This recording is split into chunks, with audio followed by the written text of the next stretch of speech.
Speedy Bill Smith. Bill Smith grew up in Lincoln with a love for cars and motorcycles and parlayed his passion into Speedway Motors, the world's largest maker, distributor, and retailer of auto products for the racing and street rod world. It started with a used Model T. When I was 14, I looked like I was 10. So I tried to disguise myself so I'd look a little older. So I bought a railroader's hat, that striped thing that you put on, you know, and thinking maybe nobody'd see me, see my face. Then I'd just drive it around the back roads around my house at 44th and O Street, which was all dirt roads in those days, not houses. After graduating from Nebraska Wesleyan in 1952, he opted to follow his heart and opened one of the first speed shops in the Midwest. 2232 O Street. It was 20 by 20 square foot.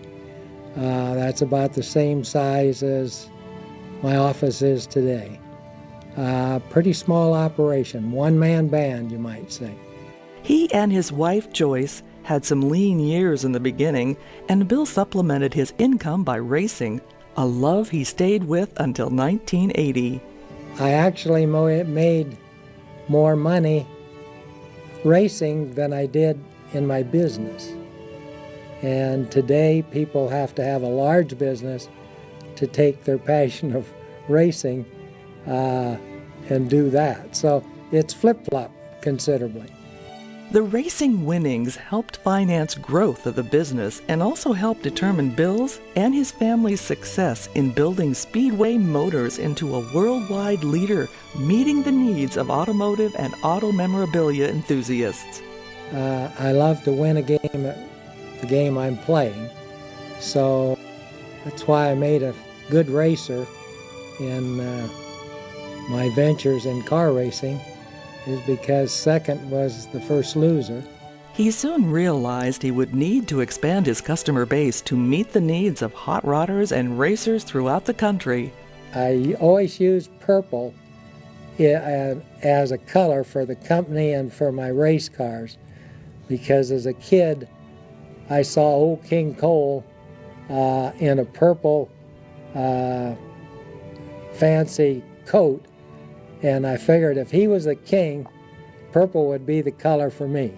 His racing experiences also helped grow the business, as fellow competitors knew of his business and asked for help. A guy would lose a ring gear and pinion out of his quick change rear end.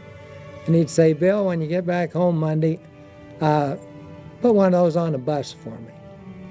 And any evening after 5:30, you could see me at both those bus stations with my pickup truck loaded with boxes to send out. Bill feels his proudest accomplishment is creating a unique business in his hometown and growing it with his family. Then, of course, my wife, who's been my constant business companion for the last 58 years, is the best asset that anybody could ever have, and then my 4 sons. While his life's passion has been to cater to the hobbies of others, Bill is also a collector. He and Joyce founded the Smith Collection Museum in 1992.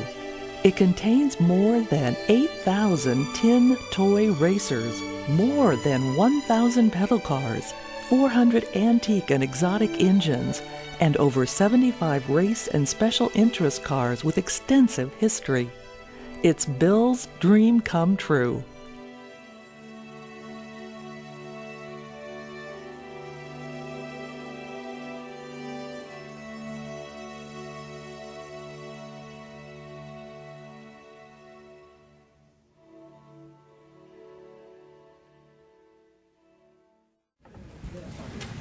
Well, this is, I don't know whether I passed public speaking in my university classes. I was trying to think of whether I did or not. Anyway, I want to thank the Chamber, Nebraska Chamber, for this honor.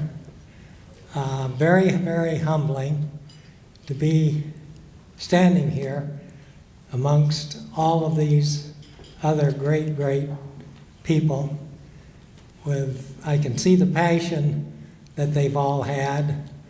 And I use that word passion a lot in talking to people. My life has been something that you can hardly make a roadmap of. Starting a speed shop, and probably most of you don't understand that, in 1952 would be like trying to sell Eskimos ice boxes. Sat down one day and hadn't seen a customer for almost 3 weeks that even spent 50 cents. And I thought, I wonder how many customers I have within 200 miles. That's about as far out as you could go. It seemed that I probably had 40 customers. And I wasn't selling a hamburger or a long neck Budweiser that you needed more of than the products that I sold. And thought, what in the devil am I doing? I gave up my teaching career as a high school teacher to start a speed shop.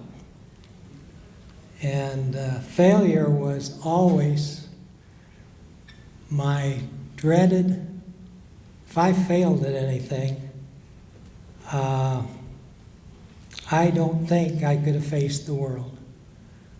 I've had a lot of friends in the industry that I've been in because it's all a passionate industry, because you have to like it to love it. And I have more respect probably for people who have flunked than I do people who have succeeded, because most of the time, as I look at the world according to Bill, as all my sons say, that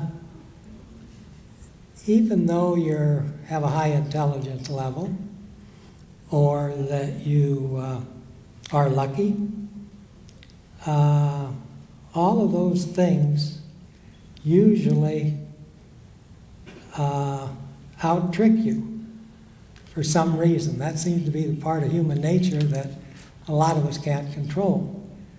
But to stick with a passion that you have, whether it's God-given or however you attracted it, you're looking at a guy that's lived in Lincoln, Nebraska